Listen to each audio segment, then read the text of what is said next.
So, das Ergebnis liegt vor, 12 Ja, 11 Nein, keine Enthaltung.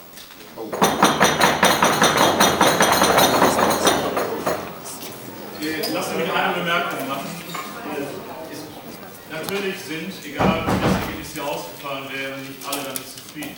Aber ich glaube, in einem können wir heute alle zufrieden sein, dass es uns gelungen ist, 30 Wortmeldungen, sehr diszipliniert und das hier mit Anstand, ohne Ausflüge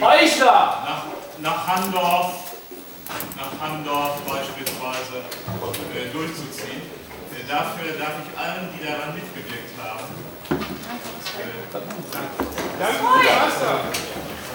ich habe auch allen, die daran mitgewirkt haben, da ist mir das fein. So, wir sind dann mit der öffentlichen Sitzung durch. Die Prognose ist, dass die nicht öffentliche Sitzung sehr schnell geht, weil wir aus den Vorbereitungen wissen, dass es unproblematisch ist. Wenn die Öffentlichkeit dann einen Moment alleine ist.